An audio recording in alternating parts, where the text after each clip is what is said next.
Sir, આપણે ગઈકાલે લગભગ ખાસા લાંબા સમય સુધી ચારણોના ઇતિહાસના એમના સાહિત્ય ઉપર ચર્ચા કરી હતી. અને આજે ફરી આપણે મળ્યા છે, આપણી મુલાકાત થઈ છે. અને એક રીતે આજે આપણે જેટલું પણ તમારું બેઝિક રેફરન્સ છે, લોકોને એક રીતે તમારી આઈડેન્ટિટી વિશે ખ્યાલ આવે. તમે જે સોશિયલ વર્ક કરી રહ્યા છો, ચારણોના ઇતિહાસને તમે લોકો સમક્ષ રજૂ કરવા માટે જે બેઝિક આજની જે નવી જનરેશન ત્યાં સુધી તમે વાત પહોંચાડવાનું કામ કરી રહ્યા છો. તો આ બધા તમે વિચારો આની શરૂઆત કરી છે. મને એટલું ખ્યાલ છે કે તમે ગુજરાતી ડિપાર્ટમેન્ટમાં તમે પ્રોફેસર રહી ચૂક્યા છો, અને તમે રિટાયરમેન્ટના પછી આ બધી વસ્તુઓને એના સાથે સાથે પહેલાં કરતા હશો, પણ એના પછી તમે વધારી દીધું આ વસ્તુમાં કામ. તો આની શરૂઆત તમે કેવી રીતે કરી, and how this all started? Kalbhai, આ વસ્તુ ખૂબ જ મહત્વની છે અને સૌના ધ્યાનમાં આવવી જોઈએ. એ એટલા માટે છે કે કોઈ પણ કારકિર્દીની શરૂઆત થાય, કોઈ પણ એક વસ્તુ, એક વિચારનો પ્રારંભ થાય, તો એ વિચાર ધીમે ધીમે ધીમે ધીમે કેવી રીતે વટવૃક્ષ બને, એક નાનકડું બીજ કેવી રીતે વટવૃક્ષ બને. એટલે મારો જન્મ ચારણ જ્ઞાતિમાં, એટલે સ્વાભાવિક રીતે જ મને ચારણ જ્ઞાતિમાં જન્મ હોવાને કારણે ચારણી સાહિત્ય પ્રત્યે થોડોક લગાવ હોય. મને એમ કહ્યું કે ડીએનએમાં, મારા વારસામાં પણ કેટલીક વસ્તુ સ્વાભાવિક રીતે મળી હોય. મારા માતા પિતા તરફથી, મારા પિતૃપક્ષ અને મારા મસાળ પક્ષ તરફથી પણ આ પ્રકારનું સાહિત્યિક વાતાવરણ મળ્યું હોય. એ બહુ સહજ અને સ્વાભાવિક છે. અને એ વાતાવરણમાં ઉછેર થયો હોય એટલે તમે જ્યાં કિશોરાવસ્થા સુધી પહોંચો ત્યાં સુધીમાં કેટલીક બાબતો તમારામાં અસંપ્રજ્ઞાતપણે સંચિત થઈ હોય. પણ એ અસંપ્રજ્ઞાતપણે સંચિત થયેલી વસ્તુ એને બહાર આવવા માટે તક કેવી રીતે મળે? તો હું 7મા ધોરણમાં ધારેશ્વર આશ્રમ સરદારમાં રહીને ભણું. અને એક દિવસ હું સ્કૂલેથી સાંજે આશ્રમમાં આવ્યો, તો અમારા એ સમયે ધારેશ્વર આશ્રમના મહંત રામેશ્વર આનંદ બાપુ, એ મારા ગુરુ પણ ખરા. સાંજે આવ્યો તો એ મને કે, અંબાદાન, આજે આપણે ગાયો દોવાની નથી, તો બધા જ વાછરુઓને છોડી મૂકજે, ગાયોને આજે દોડાવી દેજે. અને સાંભળ, આજ સાંજે તો હું પૂજા કરું છું, પણ કાલ સવારથી તારે પૂજા કરવાની છે. ને જમવા માટે મેં ખીચડી બનાવી છે. હવે એ વખતે આશ્રમમાં અમે 10-15 લોકો હતા, રહેતા હતા. પણ ખબર નહીં, કોઈ કારણસર બાપુને એમ થયું હશે અને એમણે બધાને જ રજા આપી દીધેલી. એટલે હું સ્કૂલેથી આવું તો એવડા મોટા આશ્રમમાં હું અને માત્ર બાપુ, એ બે જ. અને ત્યાં અમારી પાસે 70-80 ગાયો, એમાંથી 10-15 ગાયો તો દૂધની, અન્નક્ષેત્ર ચાલે, આ તો બધું. પણ એ દિવસે સાંજે જમીને અમે બેઠા પછી મેં એમને પૂછ્યું કે, બાપુ, મારે પૂજા કરવાની? એમ મને કે, હા અંબાદાન, તું ચારણ છો ને, જો તારો ચારણ જ્ઞાતિમાં જન્મ થયો છે, એ જ્ઞાતિનું શું મહત્વ છે, તારી પૂર્વજોની કઈ વિરાસત છે, અને તમને ચારણોને તો શિવ અને શક્તિની ઉપાસનાનો જન્મજાત અધિકાર મળ્યો છે. એમ કહીને એમણે ઘણી બધી વાતો એમણે મને એ દિવસે કહી. મારા માનસમાં આ વસ્તુ દ્રઢ થતી ગઈ. અને કાલે આપણે જે વાત કરી હતી ને કે શિવ ડાડો અને શેષ નાનો, એ વાતનું અનુસંધાન ત્યાંથી શરૂ થયેલું મારે કિશોર માનસમાં. એ પછી હું વિરનગર અભ્યાસ કર્યો, ધર્મેન્દ્રસિંહજી કોલેજમાં જોડાયો, ત્યાંથી MA કરવા માટે સૌરાષ્ટ્ર યુનિવર્સિટીમાં ગયો, અને ત્યાં ચારણી સાહિત્ય હસ્તપ્રત ભંડારની 12,000 હસ્તપ્રતો જોઈ. સૌરાષ્ટ્ર યુનિવર્સિટીના આદ્ય કુલપતિ, પ્રથમ કુલપતિ ડુલરાય માકડ, એ કંઠસ્થ પરંપરા, સંસ્કૃત સાહિત્ય અને અનેક એ સમયની સાંપ્રત પરંપરા, ઇતિહાસ, સંસ્કૃતિના ઊંડા અભ્યાસી, પંડિત કહી શકો, ઋષિ કહી શકો એવો માણસ.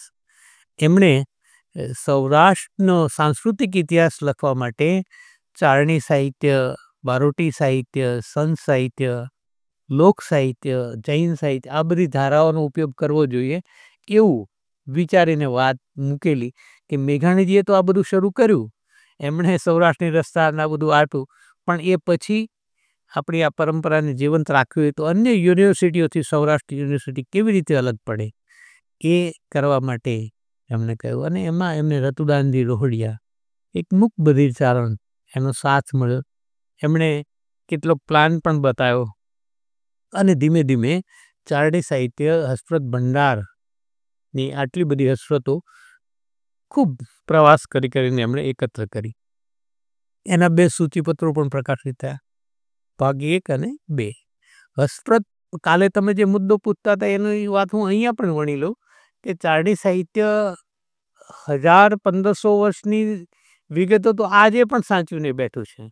અને આમ બીજી રીતે તમે જુઓ તો એમાં જે પૌરાણિક આખ્યાનો છે, એમાં જે પૌરાણિક કથાઓ છે, એટલે કે એમાં માની લો કે શિવપુરાણની વાત હોય, એમાં ક્યાંક મહાભારતની વાત હોય, એમાં ક્યાંક રામાયણની વાત હોય, તો તમે એમ કહી શકો કે ઇતિહાસની તો 1000-1500 વર્ષની વિગતો છે, પણ બીજી રીતે રામાયણ, મહાભારત અને એના પ્રસંગો અને એના કથાનકોની તમે વાત જો કરો તો એ લગભગ 5-7 હજાર વર્ષની આપણી સાંસ્કૃતિક વિરાસતને શબ્દબદ્ધ કરીને સંક્ષેપમાં જાળવીને બેઠેલી આ ધારા છે.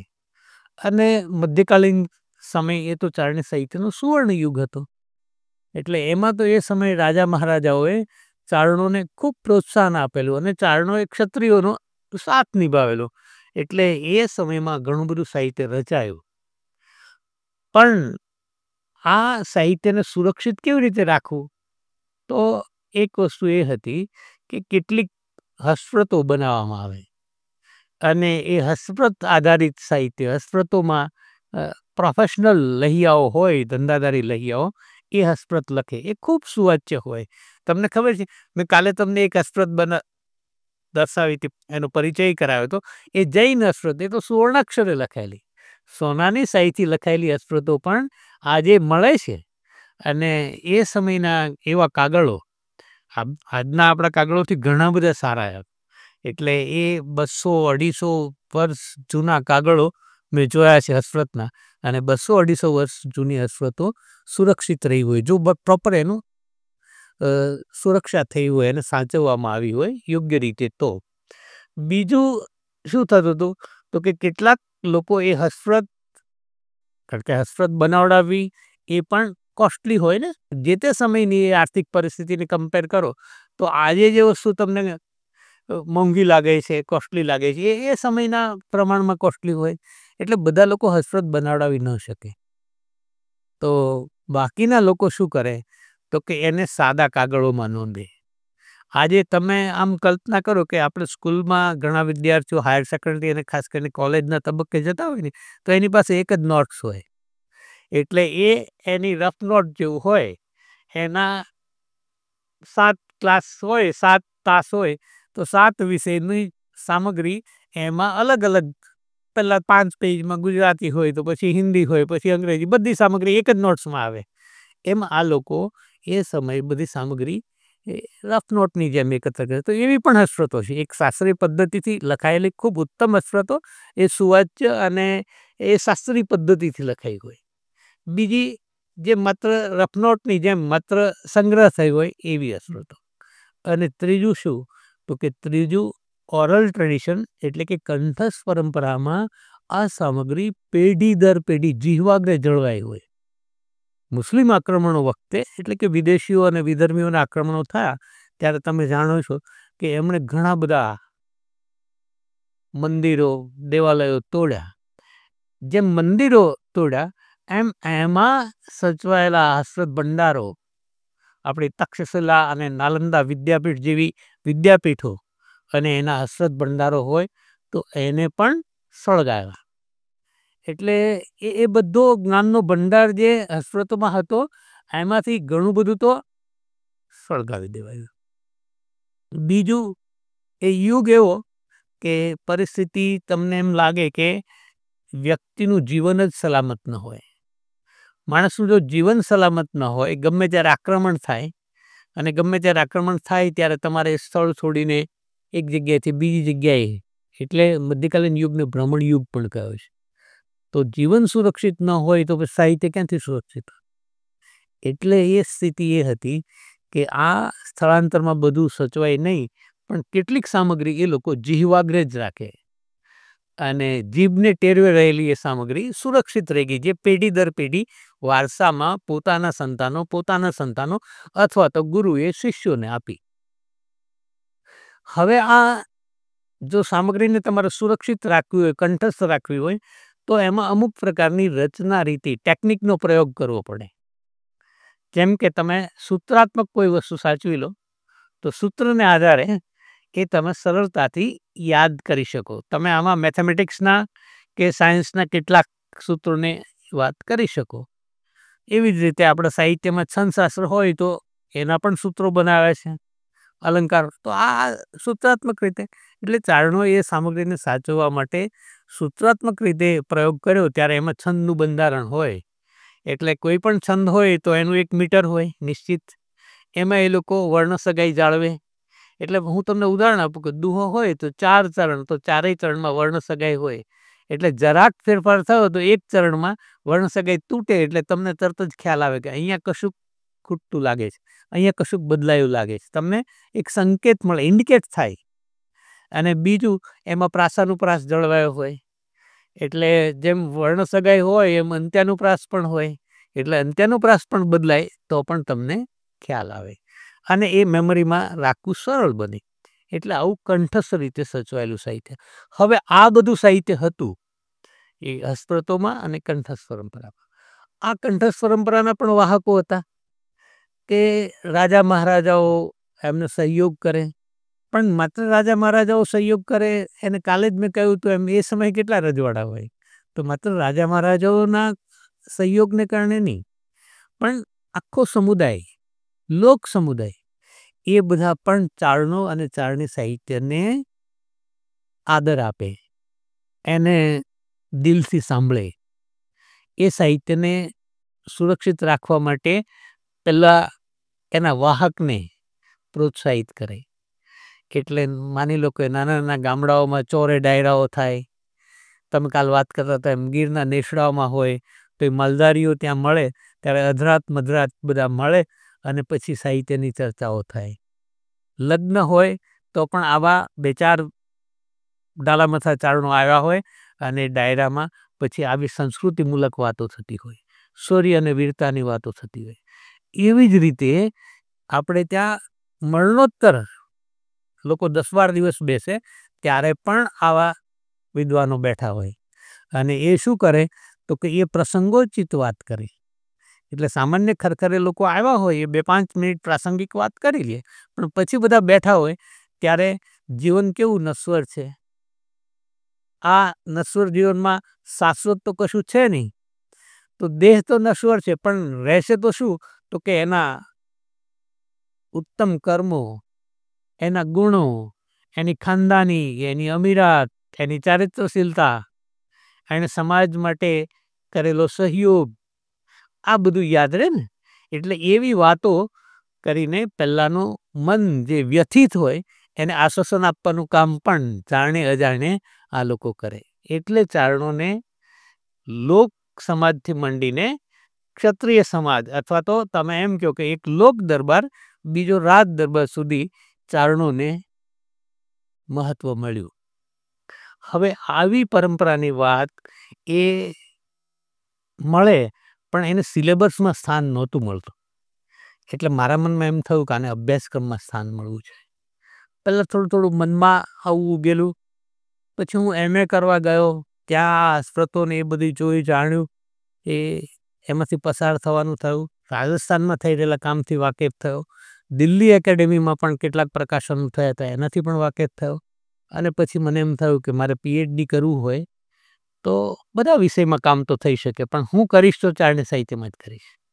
એટલે મેં લગભગ માની લો કે 5 વર્ષ, હું 82માં MA થયો તો 82થી 87 5 વર્ષ સુધી મેં ચારણી સાહિત્યમાં કામ કરવા માટે મારું કોઈક રજિસ્ટ્રેશન કરે PhDના વિદ્યાર્થી તરીકે, એ માટે રાહ જોઈ. કારણ કે મોટાભાગના લોકો એમ કે તમે અર્વાચીનમાં કામ કરો તરત જ કાલે જ તમારું રજિસ્ટ્રેશન કરી દઈએ. પણ આ ચારણી સાહિત્ય, હવે આ બધું એમ કે આઉટ ઓફ ડેટેડ થઈ ગયું છે. હવે એનું કંઈ મહત્વ નથી રહ્યું. યુગ બદલાઈ ગયો છે. યુગ પરિવર્તન પછી હવે આની વાત ક્યાં કરશું આમ. એટલે હું કહું કે કંઈ વાંધો નહીં, હું થોડો પ્રયાસ કરું છું. અને એમ થતાં મને 5 વર્ષે રજિસ્ટ્રેશન મળ્યું.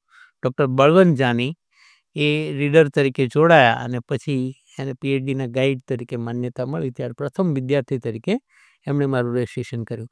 પણ આ 5 વર્ષ દરમિયાન અમે મેન્ટલી પ્રિપેર હતા કે કામ આ ક્ષેત્રમાં જ કરવું છે, તો મને જ્યાં સુધી માન્યતા મળે ત્યાં સુધી તું આ પૂર્વ તૈયારી કર.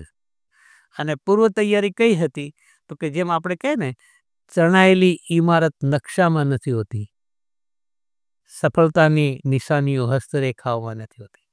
એમ મેં જોયું કે ભાઈ મારે આ ચારણી સાહિત્યની ઇમારત શરૂ કરવી છે, તો ચારણી સાહિત્ય તો અત્યારે લુપ્ત થયું છે. એના બધા સર્જકો, એની સામગ્રી એ કાં તો કંઠસ્થ પરંપરામાં છે, ક્યાંક છિન્ન ભિન્ન છે. એટલે ક્યાંથી મળે અને શું મળે, એ માટે મેં 5 વર્ષ મારા કલમ કસરતના અને પ્રવાસના કર્યા. 87માં રજિસ્ટ્રેશન થયું ત્યારે મેં હરદાસ મિશન એક અધ્યયન વિષય ઉપર કામ કર્યું. એ 82થી 87 દરમિયાન જ મેં લગભગ 101 આ ક્ષેત્રે કામ કરનારા ચારણ કવિઓ હોય, લોક પરંપરાના વાહકો હોય, એ ગુજરાતમાં હોય, રાજસ્થાનમાં હોય, કોઈક યુનિવર્સિટીઓમાં કામ કરતા આ ધારાના સંશોધકો હોય, એ બધાનો સંપર્ક કરેલો, એમની સાથે પત્ર વ્યવહાર શરૂ કરેલો. ચારણ બંધુ, શારદા, ઉર્મિનો રત્ના, દેવીપુત્ર, રત્નાકર, આવા બધા અલગ અલગ સામયિકો પણ જે તે સમયે પ્રકાશિત થતા હતા. થોડો સમય પ્રકાશિત થયા હોય, પાછું બંધ થયું હોય, વળી કોઈક બીજું સાતત્યપૂર્ણ રીતે કામ થયું હોય, વળી બંધ થયું હોય. પણ આવું જ્યાં કાંઈ જે કાંઈ ઉપલબ્ધ થાય એ બધું એકત્ર કરવું અને એ એકત્ર કરીને પછી એને આધારે આગળ વધવું. એટલે મારું રજિસ્ટ્રેશન થયું ત્યારે અમે હવે હવામાં તીર મારવાનું નહોતું. હવે ક્લિયર હતું કે આ હરદાસ મિશન એ ચારણી આખ્યાન પરંપરાના જનક છે અને એની આ મહત્વની કૃતિઓ છે અને એના ઉપર સરસ રીતે કામ થઈ શકે એમ છે. બાકીનું અગાઉ પ્રયત્નો કર્યા હતા, ક્યારેક થોડુંક કમ્પેરેટિવ વિશે વિચારેલું, પછી આશાજી વિશે વિચારેલું, પણ એ બધામાં એમ લાગ્યું કે આટલો ડેટા નહીં મળે, એટલે એ છોડેલું. આ વિશે ફાઇનલ કર્યો. અને ડેટા ઘણો બધો એકત્ર થયો હતો. પણ મારા ગુરુ અને એ પૂર્વે એક વિદ્યાનગર, વલ્લભ વિદ્યાનગરમાં ગુજરાતીના પ્રોફેસર ને હેડ હતા, શીખડીવાલા સાહેબ.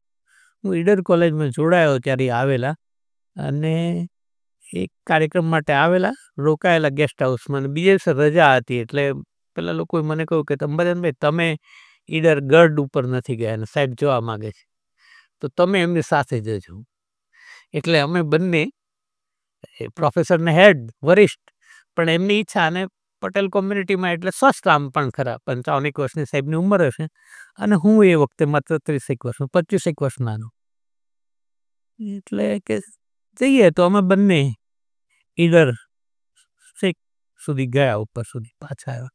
પણ એ 8-10 કલાકનો અમારો પ્રવાસ થયો અને રાત્રે ગેસ્ટ હાઉસમાં રાત્રે સાથે મેં ઉત્સાહમાં ચારણી સાહિત્યમાં આટલું છે, આમ છે, આમ છે, આમ છે, બધી જેટલું કંઈક કર્યું હતું. મને એક એવા શ્રોતા મળ્યા કે જે મારી વાત સાંભળે અને મને એમ થયું કે આમને હું કહું તો ક્યાંક એ મને માર્ગદર્શન કરી શકશે. એટલે એમણે બધી વાતો ખૂબ ધીરજથી સાંભળી. પછી મને સાંજે બેઠા ત્યારે નિરાતે સમજાયું કે અંબાદાનભાઈ, તમે જે બધી વાતો કરીને ખૂબ મહત્વની છે, સમાજ માટે ઉપયોગી છે, પણ હવે નવા સમયમાં તમે જ્યારે વાત કરશો ને ત્યારે લોકો તમારી પાસે પ્રમાણ માગશે, લોકો તમારી પાસે એવિડન્સ માગશે. એટલે તમે કહેલી વાત એ માત્ર દંતકથા બની જાય, તમે કહેલી વાત માત્ર લોકવાર્તા બની જાય, એને બદલે એ એક દસ્તાવેજી પ્રમાણ બની જાય ને, એવું તમારે કામ કરવું. એટલે આ બધી વાતો સારી છે, પણ એને માટેના દસ્તાવેજી પુરાવો, આધારો, પ્રમાણો શોધો. અને હું થોડુંક ઇતિહાસ સાથે જોડાયેલ એટલે મને પેલું સૂત્ર તો યાદ હતું, કાલે આપણે વાત કરતા, ના મૂલમ લિખ્યતે કિંચિત. એટલે મેં કહું હા, હું હવે એ રીતે જ એની સામગ્રી એકત્ર કરી. પછી તો એ કામ ચાલ્યું. 2 વર્ષ પછી મને પીએચડીની પદવી પણ મળી મારા ગુરુ બળવંતભાઈ પણ મને કહેતા કે અંબાદાન આ બધી સામગ્રી મળે છે ને એ સામગ્રીને તમે એકત્ર કરો, પણ તમારું મેઇન ફોકસ એ અત્યારે થીસીસ ઉપર રાખજો. એટલે 90માં મારો મહાનિબંધ પૂર્ણ થયો. એ સમયે મેં ગુજરાત, રાજસ્થાન, છેક પાકિસ્તાનની બોર્ડર સુધી પ્રવાસો કરીને એ સામગ્રી એકત્ર કરેલી. મહાનિબંધ સ્વીકૃત થયો. કેકા શાસ્ત્રી અને કનુભાઈ જાની, મહામહોપાધ્યાય કેકા શાસ્ત્રી એ મારા રેફરી હતા ને એ સરસ એક કામ સ્વીકૃત થયું. પીએચડીની ડિગ્રી પણ મળી અને એ લોકોએ કહ્યું કે તમે આ કામ તો હસ્તપ્રત આધારિત સારું કર્યું, પણ હવે હસ્તપ્રત વાંચનની વધુ તાલીમ મેળવજો એટલું નહીં, હવે બીજાને પણ તમે આ શીખવજો.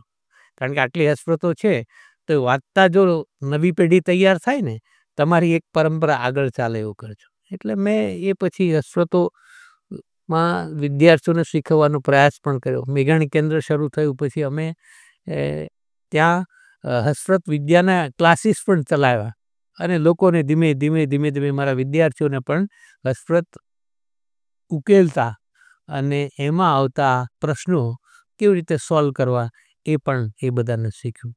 એ દરમિયાન યુનિવર્સિટીમાં રીડર તરીકે શરૂઆતમાં મને રીડર કોલેજમાં સ્થાન મળ્યું. ત્યાંથી ધોરાજી કોલેજ અને પછી હું મીનાબેન કુંડલિયા કોલેજમાં આવ્યો 94માં અને 96 એ દરમિયાન હું પીજી ટીચર તરીકે તો ખરો જ, એટલે અનુસ્નાતક વર્ગો લેવાનું થાય ધોરાજીમાં, ગોંડલમાં. ગુજરાતી ભાષા સાહિત્ય ભવનમાં પણ વિઝિટિંગ પ્રોફેસર તરીકે જાઓ. પણ ઓફિશિયલી મને રીડર તરીકે યુનિવર્સિટીમાં 96માં નિયુક્તિ મળી. એ પછી ત્યાં અમે એને બળવંતભાઈને આ બધી પ્રવૃત્તિને ખૂબ વિકસે એવો પ્રયત્ન કર્યો. એટલે 2 સૂચિપત્રો પ્રકાશિત થયા હતા. પુષ્કર ચંદ્રવાકર થોડો સમય ત્યાં રીડર તરીકે જોડાયેલા અને રતુદાનજી, એ બધાએ ઘણું બધું કામ કરેલું. પહેલો ભાગ સૂચિપત્રનો ઈશ્વરભાઈ દવે અને રતુદાનજીએ કરેલો, બીજો ભાગ બળવંત જાની અને રતુદાનજી તૈયાર કરેલો. પણ હવે આ બધી સામગ્રીઓને ધીમે ધીમે અભ્યાસક્રમમાં સ્થાન મળે એટલા માટે અમે કોર્સની મંજૂરીઓ માગી. એમાં અમને એમફિલ ઇન લિટરેચર, ભારતીય સાહિત્યમાં એમફિલની ડિગ્રી માટે એક કોર્સ મંજૂર થયો. સાથે સાથે અમને ડિપ્લોમા કોર્સ ઇન ચારણી સાહિત્ય, આખા ભારતમાં પ્રથમ આ ડિપ્લોમા કોર્સ ઇન ચારણી સાહિત્યની મંજૂરી સૌરાષ્ટ્ર યુનિવર્સિટીને મળી. એમાં અમે 3 પેપરો રાખ્યા. એટલે ચારણી સાહિત્યના સર્જકોનો અભ્યાસ કરાવીએ, ચારણી સાહિત્ય એનો આખો સૈદ્ધાંતિક પરિચય કરાવીએ અને ચારણી સાહિત્યના મહત્ત્વના કવિઓ, એની કૃતિઓ, એનો પરિચય કરાવીએ. અને અમારી પાસે મોડેલ હતું કે વ્રજભાષા પાઠશાળામાં 250 વર્ષ જે પાઠશાળા ચાલી હતી એમાં જે સિલેબસ હતું એ કેવું હતું, ત્યાં જે ગ્રંથો ભણાવાતા એ કયા હતા. એટલે એ મોડેલને અમે એક્સેપ્ટ કરીને અહીંયા મૂકેલું. અને એક એ પણ રખાયું કે કોઈ પણ વિદ્યાશાખાના ગ્રેજ્યુએટને પ્રવેશ મળે એમાં. માત્ર આર્ટ્સ ફેકલ્ટી, માત્ર ગુજરાત એવું નહીં, કોઈ પણ વિદ્યાશાખા ગ્રેજ્યુએટ હોય અને એને રસ પડે. અને નવાઈ તો એ હતી કે એમાં એ કોર્સ અમે 5 વર્ષ ચલાવી શક્યા. સેલ્ફ ફાઇનાન્સ કોર્સ હતો, પણ અલગ અલગ વિદ્યાશાખાના, આર્ટ્સ ઉપરાંત કોમર્સ, એ બધા વિદ્યાશાખામાંથી પણ વિદ્યાર્થીઓ મળ્યા. પ્રોફેસર હોય, ડિપાર્ટમેન્ટના હેડ હોય, કોઈક કોલેજમાં પ્રિન્સિપાલ હોય, એવા વિદ્યાર્થીઓ પણ મળ્યા. હેમુગઢવીના દીકરા રાજેન્દ્રભાઈ તો ડેપ્યુટી કલેક્ટર ત્યાં રાજકોટમાં જ હતા, એ પણ અભ્યાસક્રમમાં જોડાયા. અને બીજા ઘણા બધાની હું વાત કરી શકું. બેંકમાં 57-58 વર્ષના વડીલ હોય એવા પણ જોડાયા. અને અમારા ત્યાં સોશિયોલોજી ડિપાર્ટમેન્ટના હેડ જેઠવા સાહેબ, એમના બંને દીકરીઓ એ અભ્યાસક્રમમાં જોડાયેલા.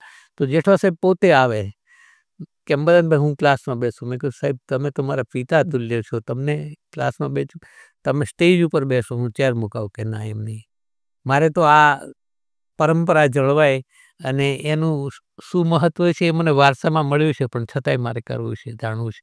એટલે એ પણ આવે, બેસે, એમ પ્રોત્સાહન મળતું ગયું. ખૂબ કામ થયું.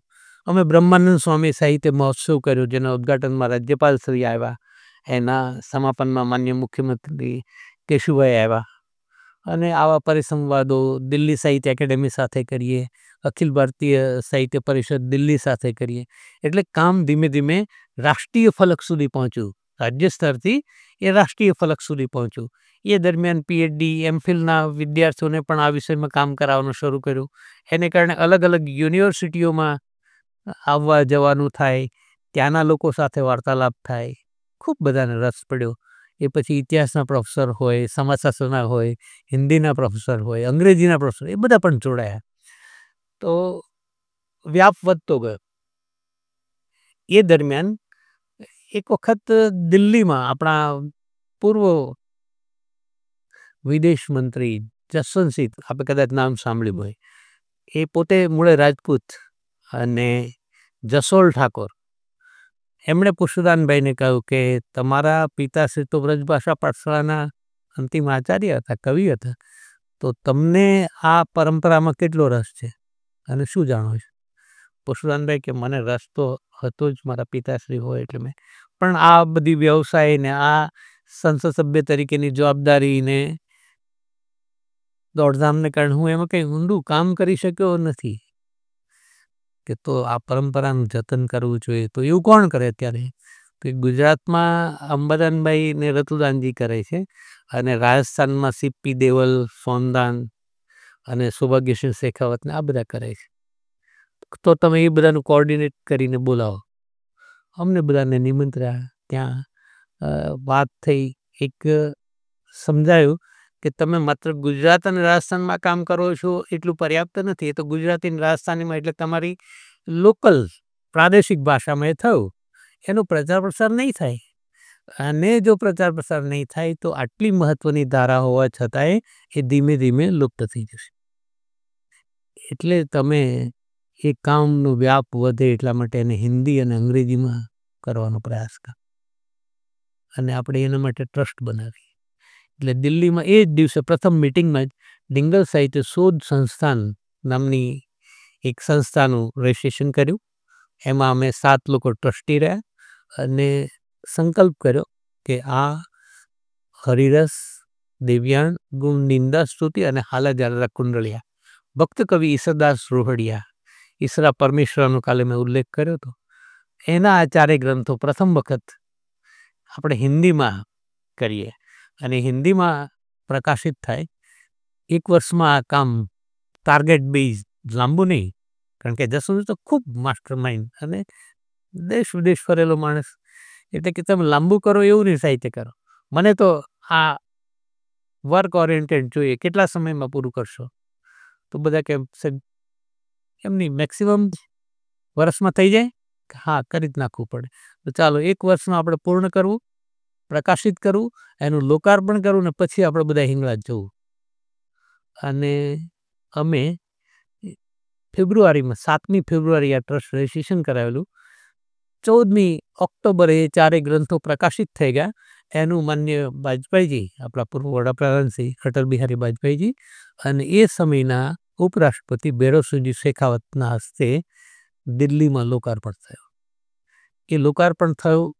દિલ્હીના અનેક વિદ્વાનો, સાહિત્યકારો અને પત્રકારો, પ્રિન્ટ મીડિયાના બધા વિદ્વાનોને ઉપસ્થિત રાખેલા. ખૂબ એની પ્રશંસા થઈ. વાજપેયીજી ચારણો માટે ખૂબ સારું બોલ્યા હરિરસ વિશેને. એ એક સ્વીટ મેમરી હતી.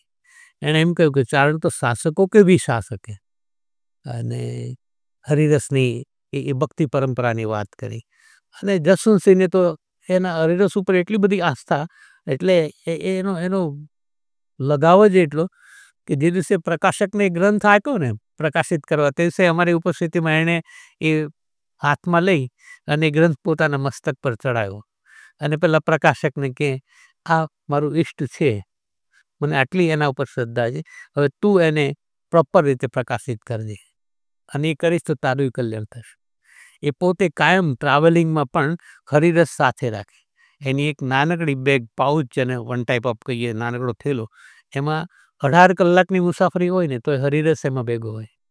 અને જસવંતસિંહના મુખે મેં સાંભળ્યું છે, અને એમણે એ પ્રસ્તાવનામાં લખ્યું છે કે ઘણીક વખત એમ લાગે કે સમસ્યાઓથી ચારે બાજુ ઘેરાઈ ગયા, કારણ કે એ વિદેશ મંત્રી હતા, નાણામંત્રી હોય તો કેટલી સમસ્યાઓ એ હોય દેશ વિદેશની એની સાથે સંકળાયેલી, તો કે તોય મને એમ લાગે કે એ સમસ્યાઓ વચ્ચે હું હરિરસ, અને હરિરસ એટલે તો એમ કહેવાય છે કે મહાભારતનું કમ્પાઇલેશન, મહાભારતનો સાર એ શ્રીમદ ભગવદ્ ગીતાજી છે, અને શ્રીમદ ભગવદ્ ગીતાજીનું લોકશૈલીમાં, લોકભાષામાં જે અર્ક છે એ હરિરસ છે. એટલે કે મને એ હરિરસમાંથી એમાં પ્રેરણા મળે, મને એમાંથી માર્ગ મળે, એ સમસ્યા મારી હલ થઈ જાય, એટલું એમના પ્રત્યે આદર હતો. પૂર્ણ થયું, નક્કી કર્યું સિંહાવલોકન બેઠકમાં કે આ કાર્યક્રમ તો સુંદર રીતે થઈ ગયો આપણું, હવે આપણે બધા હિંગળાજ જઈએ છીએ. અને અમે એમણે કરેલા આયોજન પ્રમાણે 84 લોકોનું ડેલિગેટ, એટલે એક સંઘ લઈને જવું.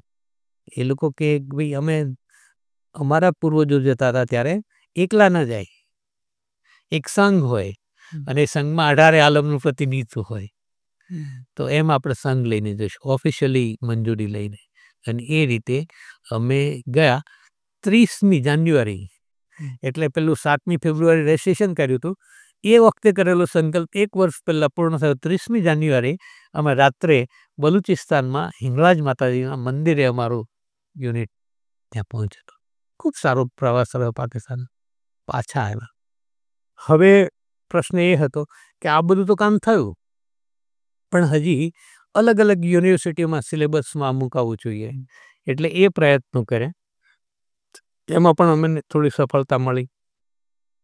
એ પછી એક સંકલ્પ એ કર્યો કે હવે આ સાહિત્ય છે એને માત્ર સેલ્ફ ફાઇનાન્સ કરીને ચલાવીશું, માત્ર અમુક રીતે ચલાવીશું તો એ પ્રોપર નહીં થાય. એના માટે થોડાક પ્રયત્નો, કારણ કે આ તો આપણો સાંસ્કૃતિક વારસો છે. એટલે અમારા મુરબ્બી પુષ્પદાનભાઈ ગઢવી, કે કચ્છના આપણે વાત થઈ હતી, એ પૂર્વ સાંસદ પણ ખરા, અને શંભુદાનજી એમના પિતાશ્રી તો પૂર્વ આચાર્ય પાઠશાળાના, તો એમનું જન્મ શતાબ્દી વર્ષ આવે, એટલે એ જન્મ શતાબ્દી વર્ષ નિમિત્તે અમે 3 દિવસીય મહોત્સવ કર્યો. એ સમગ્ર કચ્છની પ્રજાનું પ્રતિનિધિત્વ કરતો હોય એવો મહોત્સવ, બધા એમાં આયોજનમાં સહભાગી બન્યા. માન્ય મોદી સાહેબ, એ વખતે આપણા મુખ્યમંત્રી, એટલે એ રૂપાલા સાહેબ, અને આનંદભાઈ દવે, પુષ્પદાનભાઈ, વાસણભાઈ આહિર, પદ્મશ્રી ભીખુદાનભાઈ, વીએસ ગઢવી સાહેબ, આ બધા એમાં જોડાયેલા. અને પછી બધાએ સાહેબને વિનંતી કરી, કચ્છ દર્શનનું લોકાર્પણ થયું. મોદી સાહેબને કે સાહેબ આ આપણી અસ્મિતાનું જતન થાય, આ લોક સંસ્કૃતિનું જતન થાય, જેવું રાજાશાહીમાં થતું હતું આપણે આ સમયમાં કરવું છે. અને મોદી સાહેબને લાગ્યું કે ના, વાત બહુ જ સાચી છે, આ તો આપણે સાંસ્કૃતિક અસ્મિતા છે, એમાં કોઈ એક જ્ઞાતિનું પ્રતિનિધિત્વ નથી, એમાં કોઈ એક પ્રદેશની વાત નથી, એ તો આપણી રાષ્ટ્રીય અસ્મિતા છે, અને એના જતન માટે આપણે કરવું જ જોઈએ. એટલે એમણે કહ્યું કે હું આજે જ એ માટે તમને આશ્વાસન આપું છું કે થઈ જ જશે, પણ હવે એ પ્રોપર વેમાં કેવી રીતે થાય એના માટે આ વીએસ ગઢવી સાહેબ, ભાગ્યેશભાઈ ઝા અને એ લોકો સાથે મળીને એનું આયોજન કરશે, એ માટેના નિયમો બનાવશે, એ માટેની સૈદ્ધાંતિક વિચારણા કરશે, કેમ હોવું જોઈએ, કેવી રીતે હોવું જોઈએ, એનું આખું પ્લાનિંગ થાય, અને એમાં આ લોકો પણ જોડાશે. એટલે અમે બધા સાથે મળીને ધીમે ધીમે પ્લાનિંગ કર્યું, એ કેમ હોવું જોઈએ, શું શું અપેક્ષા છે, અને એ બધી વાત વિચારણા થઈ, અને અમને મેઘાણી લોક સાહિત્ય કેન્દ્ર મળી. એ કેન્દ્રની જવાબદારી પ્રથમ ડાયરેક્ટર તરીકે મને સોંપાઈ, અને 10 વર્ષ મેં એ દરમિયાન કામ કર્યું. આ બધી પ્રક્રિયા ચાલ્યા કરે, અને એને કારણે અમે પ્રતિવર્ષ ₹1,00,000 એવોર્ડ આપીએ, મેઘાણી લોક સાહિત્ય એવોર્ડ. 2015થી અમે લોકગાયક હેમુ ગઢવી એવોર્ડ પણ શરૂ કર્યો. આ દરમિયાન મારું પણ કામ ચાલે, એટલે મારા પુસ્તકો પ્રકાશિત થતા હોય. હવે સેમિનારમાં જઈએ, દર વર્ષે 1-2 પુસ્તકો થાય. સ્વાભાવિક છે કે એને કારણે માન સન્માન પણ મળે, એને કારણે અલગ અલગ સંસ્થાઓ બહુમાન પણ કરે. એટલે મને 1990માં હું પીએચડી થયો ત્યારે પ્રથમ મારું સન્માન ચારણ સાહિત્ય શોધ સંસ્થાન અજમેર દ્વારા કરાય. એ રાષ્ટ્રીય સ્તરની સંસ્થા અને એ પણ અમારા જ મિશન જેવું મિશન લઈને ચાલે કે રાજસ્થાનમાં આ ચારણી સાહિત્યનું જતન કરવું હોય, સ્ત્રોતનું જતન કરવું હોય, એનો અભ્યાસ કરાવવો હોય, એ સંદર્ભ સામગ્રી પ્રજાને પહોંચાડવી હોય તો કે એ માટે ઓમકારસિંહજી લખાવત અને પદ્મશ્રી ચંદ્રપ્રકાશ દેવલ એ લોકો કામ કરે. એટલે એમણે આ કાર્યને કારણે મારું અભિવાદન કર્યું. સચાણામાં અભિવાદન થયું. ફક્ત કવિ ઈસદાસની જન્મભૂમિ એનું જ્યાં એને લાખ પસાવ સાથે ગામ મળેલું, કરોડ પસાવ પણ એની સાથે મળે ત્યાં. અને એ ઉપરાંત મેં કવિશ્રી દુલા કાગ એમની જન્મ શતાબ્દી આવતી હતી તો એમના વિશે એક પુસ્તકની પ્રપોઝલ મોકલી અને એ સ્વીકૃતિ પામી માહિતી ખાતા દ્વારા. અને વાણી તો અમૃતવદા નામે અમે 36 લેખ મેળવીને કાગબાપુ વિશે એ પુસ્તક કર્યું. એનું વિમોચનનું પણ આયોજન થયું. આ બધી પ્રવૃત્તિઓ ચારણી સાહિત્ય માટેની ચાલતી હતી. એ 10-15 વર્ષની પ્રોસેસ થઈ ગઈ હતી. એટલે મારા કામથી ઘણા બધા મિત્રો અને વડીલો વાકેફ હતા. એટલે મને ભક્ત કવિશ્રી દુલા કાગ લોક સાહિત્ય એવોર્ડ મોરારી બાપુના હસ્તે કાગદામમાં અર્પણ થયો. બહુ એ સમયનો એ મહત્વનો એવોર્ડ અમારા આ લોક સાહિત્ય ક્ષેત્રનો એ એક વિશિષ્ટ એવોર્ડ કહેવાય. એ મને એ સમય મળ્યો. એ પછી રાજસ્થાન સાથે અમે સાહિત્યિક પરંપરા વધારી, આદાન પ્રદાન વધાર્યું. એ લોકોને અહીંયા પરિસંવાદમાં હું બોલાવું, અહીંયા પરિસંવાદમાં આવે તો એમને આખા સૌરાષ્ટ્રનો મહત્ત્વના સ્થળો એનો સાંસ્કૃતિક પ્રવાસ કરાવો. માત્ર પ્રવાસ ખાતર નહીં પણ એ સાંસ્કૃતિક પ્રવાસ કરે એટલે એને ખબર પડે કે અહીંયા ચારણો હતા, એ સાહિત્યકારો કયા, એનું શું પ્રદાન, એ આખી પ્રવૃત્તિ થાય. અહીંથી જે લોકોને અમે ત્યાં પરિસંવાદમાં લઈ જઈએ તો ત્યાં રાજસ્થાન એટલે બે જ્યાં મેક્સિમમ કામ થયું હતું એ લોકોને જોડવાના સેતુબંધનું કામ મેં કર્યું. અને એને કારણે મને 2013માં રાજસ્થાન એકેડેમી દ્વારા પ્રવાસી રાજસ્થાની સંશોધક એવોર્ડ મળ્યો. એ પણ ખૂબ મોટું એવોર્ડની મહિમા હતો કે રાજસ્થાન બહાર રહીને રાજસ્થાની પર કામ કરે એને આ એવોર્ડથી વિભૂષિત કરવામાં આવતા હતા. એટલે મને 2013માં એ સમયે 51,000 રૂપિયાનો એવોર્ડ હતો એ મને મળ્યો. મારા પુસ્તકો હવે હિન્દીમાં પણ થવા લાગ્યા હતા. મારા કેટલાક પુસ્તકોનો હિન્દીમાં અનુવાદ પણ થાય. હું સાહિત્ય પરિષદ સાથે સંકળાયેલો, એવી રીતે ભારતીય ઇતિહાસ સંકલન સમિતિ સાથે પણ જોડાયો. એ નિમિત્તે કેટલાક કામ થયા. એ નિમિત્તે મેં વિદ્વત પરિષદોમાં એના અધિવેશનોમાં ભાગ લઈને ત્યાં સંશોધન પેપરો રજૂ કર્યા. એટલે અમારા મોરોપનજી પિંગલેએ તો મને કહ્યું કે અંબાદાન, તમે આ બધું જ જે ગુજરાતીમાં કરો છો અને હિન્દીમાં આર્ટિકલ કરો છો પણ એ ગ્રંથસ્થ કરો. અને મેં મારું પહેલું એ સંપાદન તો ખરા જ પણ આ બધા આર્ટિકલ્સ સાથેનું પુસ્તક ચારણી સાહિત્ય વિભિન્ન પરિપ્રેક્ષ્ય કર્યું અને એ એમને જ અર્પણ કર્યું. સંજોગો એ હતા કે એ પુસ્તક તૈયાર થયું અને એ પરિસંવાદમાં એમને અર્પણ કરવું હાથોહાથ એવું એ દરમિયાન સમાચાર આવે કે એ તો દિવંગત થઈ ગયા. પણ એમને એ અર્પણ કરીને મારો ઋણભાવ મેં ચૂક્યો.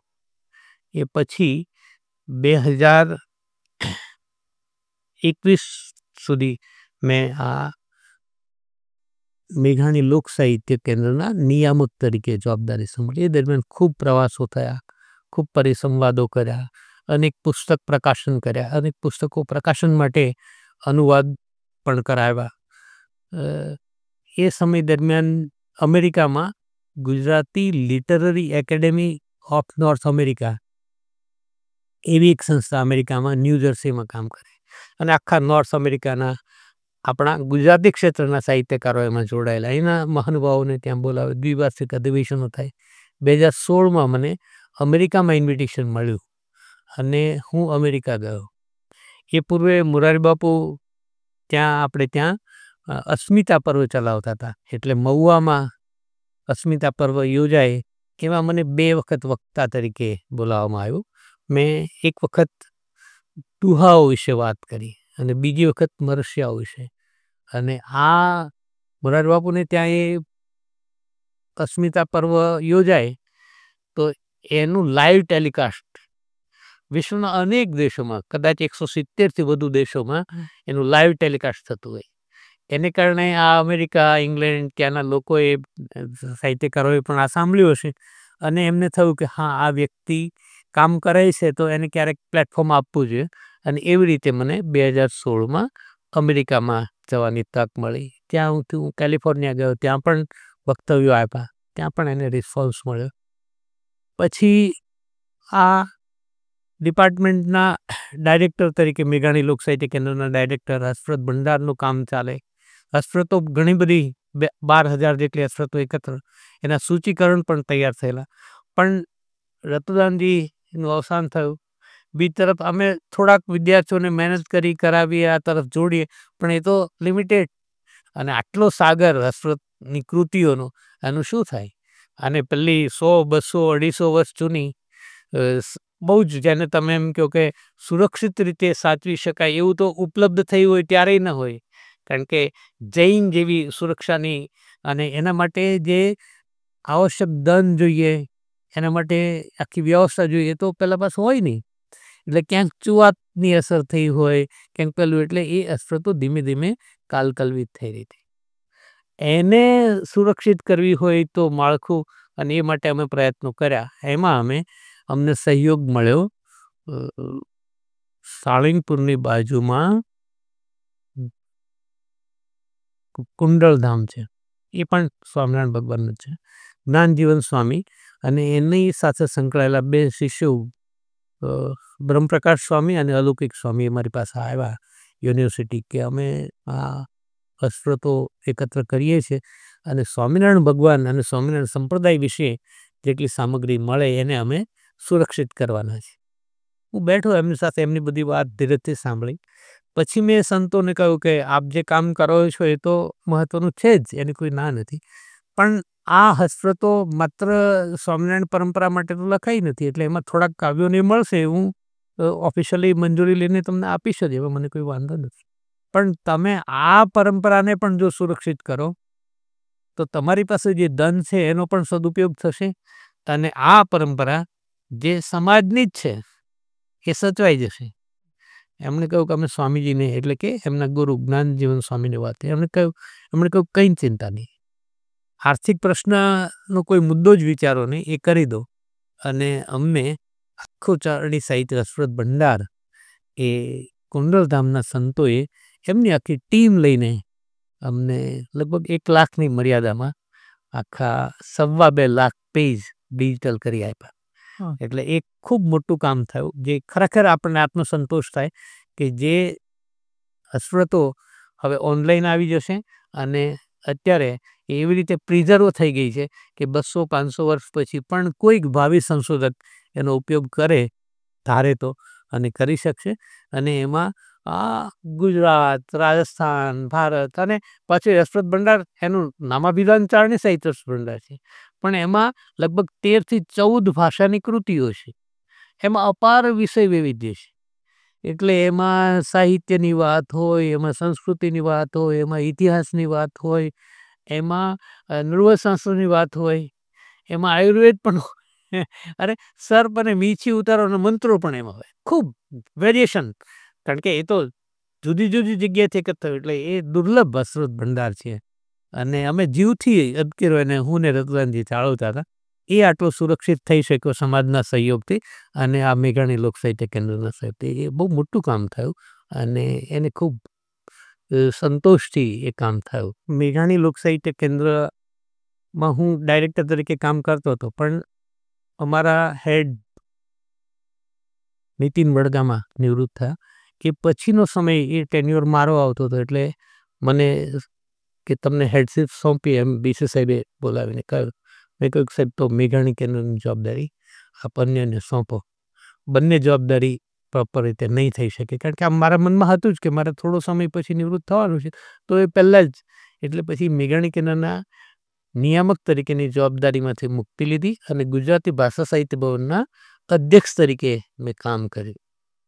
એ પછી મને નિવૃત્તિ પછી એને કાર્યવાહક સમિતિમાં પણ જોડ્યો, અને કાર્યવાહક સમિતિમાં હું જોડાયો એ સમય પછી થોડો સમય મારી હેલ્થ થોડી પેલી થઈ અને 2 ઓપરેશન પણ કરાવવા પડ્યા. એટલે એમ લાગ્યું કે હવે આપણા કામના થોડુંક હર્ડલ્સ આવશે એટલે મેં એ બધી જવાબદારીઓમાંથી મુક્તિ લીધી. કાર્યવાહક સમિતિમાંથી અન્ય સંસ્થાઓમાંથી પણ મોટાભાગે બધે રાજીનામા આપી દીધા અને એને કારણે આ 2023માં બીજા 2 એવોર્ડ્સ મળ્યા. 2023માં પ્રમુખ સ્વામી મહોત્સવ અહીંયા થયો એમની જન્મ શતાબ્દી નિમિત્તે. એ સમયે બધા લોક ગાયકો, લોક સાહિત્ય ક્ષેત્રે કામ કરનારા સંશોધકોને એકત્ર કરીને એમનું અભિવાદન કર્યું. એમાં પણ મારું અભિવાદન થયું અને મહંત સ્વામી મારા એક પુસ્તક, મારું એક વખતે એ પુસ્તક ચારણી સાહિત્ય મણિમાલા તૈયાર થયું હતું. એને પણ પ્રમુખ મહંત સ્વામીના હસ્તે એને ઉદ્ઘાટિત કર્યું. બીજી તરફ ચારણી સાહિત્ય સંદર્ભ વચ્ચે હેલ્થને કારણે મેં સેબેટિક લીવ લઈને કામ કર્યું. તો એ ચારણી સાહિત્ય સંદર્ભ એને ગુજરાત સાહિત્ય અકાદમીનું પ્રથમ પારિતોષિક મળ્યું. એ પહેલાં મારા 2 પુસ્તકોને સભા પર્વ ને દ્વિતીય પારિતોષિક અને ભૃંગી પુરાણને તૃતીય પારિતોષિક, એટલે સંશોધન વિભાગના પ્રથમ, દ્વિતીય અને તૃતીય પારિતોષિક ત્રણેય મારા પુસ્તકોને અકાદમી તરફથી મળ્યા. રાજસ્થાનમાંથી આટલો સહયોગ થયો. અહીંયા પ્રમુખ સ્વામી શતાબ્દી મહોત્સવમાં પણ અભિવાદન થયું. બીજી તરફ અજમેર ચારણ સાહિત્ય શોધ સંસ્થાન, એણે જોયું કે આપણે ચારણી સાહિત્યમાં પીએચડી કરનારા લોકોનું અભિવાદન તો કરીએ છીએ, પણ એનું એક લિસ્ટિંગ કરો અને આપણે જોઈએ કે કેટલું કામ થયું છે. તો એ કામનું લિસ્ટ કરીને જોયું તો એ લોકોને ખ્યાલ આવ્યો કે ચારણી સાહિત્યમાં પીએચડી તો કરે, પણ પીએચડી કરાયું હોય એવા કેટલા લોકો છે અને કેટલા વિદ્યાર્થીઓને પીએચડી કરાવ્યું છે. તો સૌથી વધુ ચારણી સાહિત્યમાં પીએચડી કરાવનાર વ્યક્તિ તરીકે મારું નામ એ લોકોના ધ્યાનમાં આવ્યું. એટલે 2023માં ચારણ સાહિત્ય શોધ સંસ્થાન અજમેર દ્વારા મને ચારણ સાહિત્ય મનીષી એવોર્ડથી મારું અભિવાદન થયું. એ પણ કે ગુજરાત, રાજસ્થાન બધામાં જે લોકોએ કામ કર્યું, પણ એમાં સૌથી વધુ પીએચડીના મારા વિદ્યાર્થીઓની સંખ્યા 18 જેટલી અને મારા એમફિલના વિદ્યાર્થીઓની સંખ્યા 30થી વધુ, 77 વિદ્યાર્થીઓએ એમફિલ કર્યું, 30 વિદ્યાર્થીઓએ પીએચડી કર્યું. એમાંથી આ સંખ્યા બેમાં વધુ ચારણી સાહિત્યની.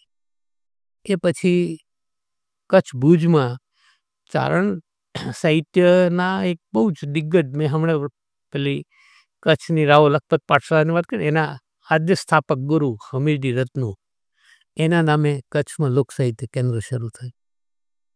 એ સંસ્થા દ્વારા પણ ચારણ સાહિત્ય ક્ષેત્રે કામને કારણે મારું ચારણ સાહિત્ય મનીષી તરીકે 2024માં અભિવાદન થયું.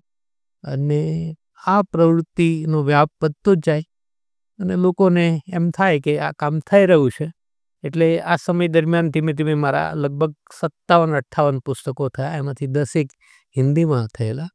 અને 2024 નવેમ્બરમાં 26 નવેમ્બર 2024માં મને મેઘાણી લોક સાહિત્ય એવોર્ડ, આ અમારા લોકસાહિત્ય ક્ષેત્રનો ગુજરાતનો સર્વોચ્ચ એવોર્ડ છે, એ પણ પૂજ્ય મોરારી બાપુના હસ્તે મળ્યો. જે સંસ્થાના પ્રારંભ સાથે હું સંકળાયેલો, જે યુનિવર્સિટીના પ્રારંભ સાથે હું સંશોધન કાર્ય સાથે સંકળાયેલો, એ યુનિવર્સિટી એટલે કે મારી માતૃ સંસ્થા અને આ મેઘાણી લોક સાહિત્ય કેન્દ્ર, એના આશીર્વાદ રૂપે, બંને સંસ્થાના આશીર્વાદ રૂપે પૂજ્ય મોરારી બાપુના હસ્તે મને 26 નવેમ્બરે મેઘાણી લોક સાહિત્ય એવોર્ડ મળ્યો. આ મારી સંશોધન યાત્રા છે. તમે આમ કહો કે શૂન્યથી શરૂ કરીને અહીંયા સુધી પહોંચ્યા, અનેક હર્ડલ્સ આવ્યા છે અને બીજી તરફ અનેક લોકોનો સહયોગ મળ્યો છે. પણ આમ થતું થતું આ કાર્ય થયું અને સમાજમાં એની સ્વીકૃતિ મળી, એનો ખૂબ આનંદ છે. ત્યાર સુધીના આપણે ચારણોના ઇતિહાસની વાત કરી. તમે જે તમારા જીવનમાં રિટાયરમેન્ટ પહેલાં અને એના પછી પણ જે પણ યોગદાન આપ્યું છે એની આપણે ચર્ચા કરી. હવે તમે જેટલું પણ કામ તમારા આખા જીવનમાં કર્યું છે, તમને શું લાગે છે કે એ કામ જળવાઈ કેવી રીતે રહેશે ભવિષ્ય સુધી? અને જ્યારે ત્યારે કોઈ એવો આવશે ભવિષ્યમાં કોઈ વ્યક્તિ કે જે આને કન્ટિન્યુ કરશે, કે કેવી રીતે તમે એક પ્રોસેસ બિલ્ડ કરશો કે આ વસ્તુ એમના એમ મેન્ટેન રહે, કે આ એક કહેવાય ને કે અત્યારે તમે કરી રહ્યા છો, ભવિષ્યમાં આને એ જ સન્માન કેવી રીતે મળશે, એ જળવાઈ કેવી રીતે રહેશે? ભાઈ, કારણ કે કોઈ પણ પ્રવૃત્તિ એ પ્રવૃત્તિ કરાવનાર અને એ પ્રવૃત્તિને આગળ ધપાવનાર એ તો ઈશ્વર છે. આપણે બધા તો માત્ર નિમિત્ત હોઈએ છીએ. આમ હું તો ચારણ કુળમાં મારો જન્મ છે. અમારા કુળમાં અનેક આયુએ જન્મ લીધા છે અને સાથે અમારે ત્યાં અનેક ભક્ત કવિઓ થયા છે. મારા પિતાશ્રી પણ ભગવતી રવેચીના અનન્ય ઉપાસક અને ગૌ સેવાના વ્રતધારી. એટલે અનેક આફતો આવી હોય અને એમના ટેન્યુઅરમાં તો એમાં 68 થી 88 સુધી દુષ્કાળ પડેલા. તો અને એમાંય 72માં તો એમણે 100-125 ગાયો અને જે લોકોએ હાંકી કાઢી હોય એવી ગાયો એમણે ગૌ માતા કહીને એકત્ર કરેલી કે ગાય આપણી માં છે અને હાંકીને કઢાઈ, અને એના માટે એમણે ગૌ સેવા યજ્ઞ કરેલો. લોકોને એમ થાય કે આ શું કરી શકે એક એસટીના ડ્રાઈવર, જે લોકો પોતાના 2 બળદ કે દૂધની ભેંસને હાંકી કાઢે છે, છૂટા મૂકી દે છે, એક ગાયને હાંકી કાઢે, તો આ માણસ શું કરશે? એમ મેં પણ ક્યારેક પૂછેલું, બાપુજી શું થશે? અને એમણે કહ્યું કે અંબાદાન, આપણે તો નિમિત્ત છીએ, કરનાર તો કોઈ જ છે અને એ ભગવતી છે. આપણે એનો ભરોસો રાખવાનો અને એ ભગવતીના ભરોસે એમણે આરંભેલું કામ બહુ ઉત્તમ રીતે પાર પડેલું. એને સુરતમાં એક બગુભાઈ આહિર નામના માણસનું સંકેત માતાજી આપ્યો, યોગાનુયોગે વ્યક્તિ સુધી પહોંચાયો અને એ વ્યક્તિ 72માં દુષ્કાળમાં સુરતમાં આ 100-125 ગાયોને બાંધી ખવડાવેલી. એટલે એમના જીવનના આવા અનેક પ્રસંગોએ અમે શ્રદ્ધાને ફળીભૂત થતી જોઈ છે. ડીએનએમાં પણ આ છે. અને આવા કાર્યો કરીએ ત્યારે ક્યારેય આપણે એમ માનીએ કે આ મેં કર્યું છે અથવા તો મારા થકી થયું છે એવું વિચારીએ તો એ તો બહુ જ ભૂલ ભરેલું છે. કારણ કે આપણે તો કોઈને કોઈ નિમિત્ત માત્ર છીએ. આપણને એ પરમ તત્વએ એના માટે અનુકૂળતા કરી આપી હોય. તો અનેક સંઘર્ષો હોય ને, એ સંઘર્ષમાંથી આપણે ડાયવર્ટ થઈ ગયા હોત, જુદા ક્ષેત્રમાં ગયા હોત, અથવા તો એવા પ્રસંગો પરિસ્થિતિઓ નિર્માણ થઈ હોય એમાંથી પણ ઉકેલ લાવીને એ ભગવતીએ આપણને પાછા મૂળ ટ્રેક પર લાવી દીધા હોય. મેં વચ્ચે વાત કરી દીધો, એક તબક્કે 2017માં મારો વોઇસ બિલકુલ બંધ થઈ ગયો. તમે કલ્પના કરો કે એક અધ્યાપક હોય, ભણાવવું એ જ એનું કાર્ય હોય અને આટલા વ્યાખ્યાનો આપવા, આટલા પરિસંવાદો કરવા, એ બધી પરિસ્થિતિમાં માણસનો વોઇસ સદંતર બંધ થઈ જાય.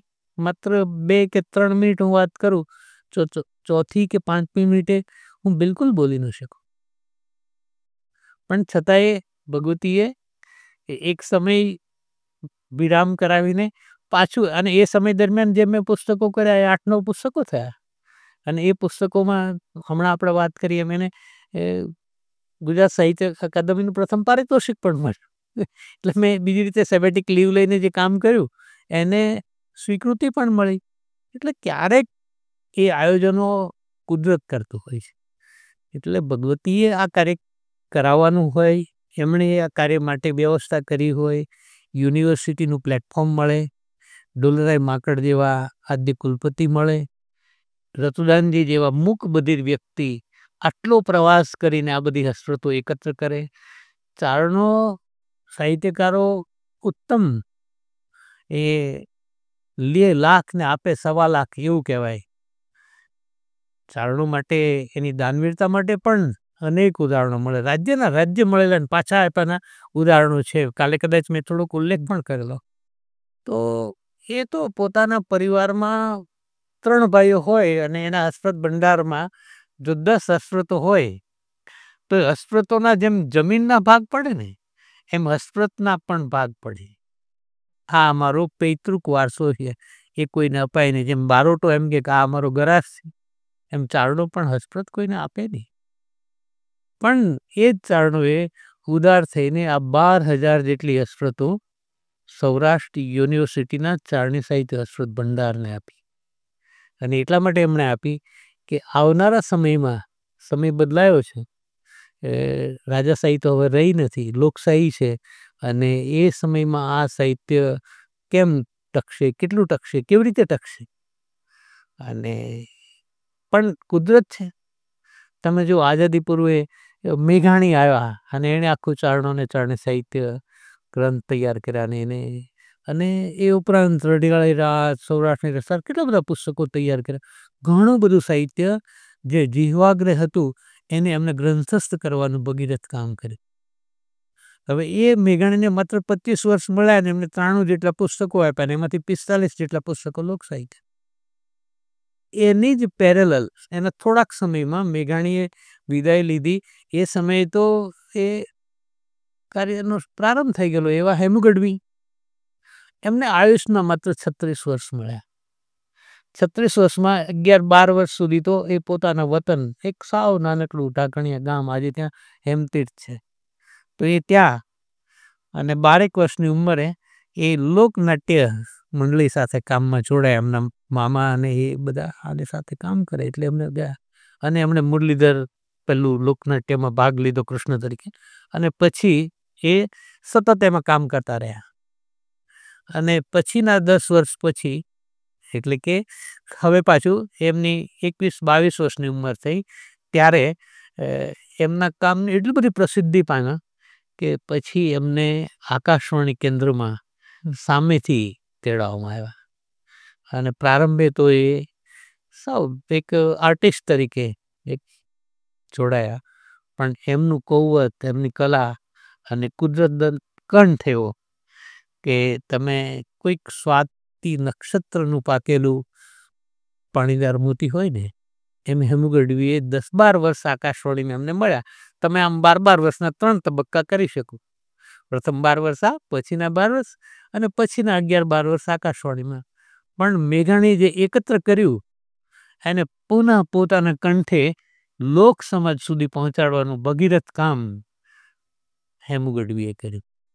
એટલે મેઘાણીએ ગ્રંથસ્થ કર્યા, એને કંઠસ્થ કરીને પુનઃ સમાજમાં પહોંચાડવાનું કામ ગામડે ગામડે, નેસડે નેસડે એને ગવાતા કર્યા હોય તો હેમુ ગઢવીએ કર્યા. એટલે કુદરત કોઈક ને કોઈક વ્યક્તિને નિમિત્ત બનાવે. મારો મુદ્દો તો આટલો જ છે. એટલે આજે જે કામ આપણે કર્યું એ કામના અનુગામી લોકો આવશે જ, એક અનુગામી પેઢીઓ આવતી જ હોય છે, નિરંતર આવતી હોય છે. એટલે અમારા જ વિદ્યાર્થીઓ, એની સાથે જોડાનાર બીજા લોકો, અથવા તો જેને આપણે આજે ખબર જ નથી પણ ક્યાંક કોઈક દીપક પ્રજ્વલિત થયો હોય, એની જ્યોત ધીમે ધીમે ધીમે ધીમે એ આગળ વધે. એટલે ચારણી સાહિત્ય ક્ષેત્રે સંશોધકો આવશે જ, આવતા જ રહેશે. પ્રકાશનનું કામ, સંશોધનનું કામ, પીએચડી કે એમફિલનું કામ, એને સિલેબસમાં મુકાવવાનું કામ, એ આપણે તો થોડું કર્યું છે, પણ એ કામ હવે ધીમે ધીમે એક બાણ ફોજની જેમ ચાલતું રહેશે.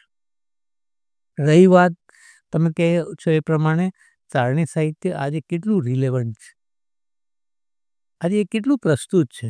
કારણ કે મધ્યકાળ ચારણી સાહિત્યનો સુવર્ણ યુગ કહેવાયો છે, પણ આજે તો તમારી સામે આખું વિશ્વ છે. વિશ્વના આ અહીંયા કહેવાતી વાત તમારા ઘરમાં બેસીને અહીંયા થતું આ રેકોર્ડિંગ એક સમયે વિશ્વના કયા પ્રદેશમાં, કયા સંશોધક પાસે કેવી રીતે પહોંચશે, અને એના આઘાત પ્રત્યાઘાત રૂપે કોઈક સર્જન કરશે, કોઈક સંવાદ, વિસંવાદ, ચર્ચા, પરિચર્ચા, કમ્પેરેટિવ, કેટલું કામ થઈ શકે. અમે ઘણા બધા સબ્જેક્ટ જ એવા આપ્યા કે થોડાક ગ્રંથો પ્રકાશિત થયા તો એને આધારે અમે તુલનાત્મક અભ્યાસ કરાવ્યા, તો એ થઈ શકશે ને થશે. એટલે આ કામ થાય ત્યારે પ્રશ્ન તો એ જ થાય છે કે વિશ્વના લોકો એને કયા અભિગમથી જોશે, અથવા તો એ આવતીકાલે પ્રસ્તુત હશે. તો મને લાગે છે કે હા હશે. કારણ કે વિશ્વમાં જે લુપ્ત થઈ રહ્યું છે ને એને જાળવવા માટે વિશ્વની એક બૌદ્ધિક પ્રતિભાઓ આગળ આવતી હોય છે. કારણ કે કોઈ પણ પ્રજાતિ લુપ્ત થાય, કોઈ પણ પ્રજાતિનું સાહિત્ય લુપ્ત થાય, કોઈ પણ બોલીઓ લુપ્ત થાય, એ હાંસિયામાં આવી જાય તો એ મેજોરિટી જે સમુદાય છે, એ બૃહદ સમુદાય છે, એ પહેલાં માઇનોરિટીમાં આવેલા સમુદાયનું રક્ષણ કરવા પ્રયાસ કરતો હોય છે. અને કોઈકને તો સમજાશે કે આ કોઈ એક જ્ઞાતિનું સાહિત્ય નથી, આ કોઈ એક પ્રદેશનું સાહિત્ય નથી. સરવાળે તો એમાં આપણી વૈશ્વિક વિરાસત છે, એ વિરાસત ખપમાં લાગશે.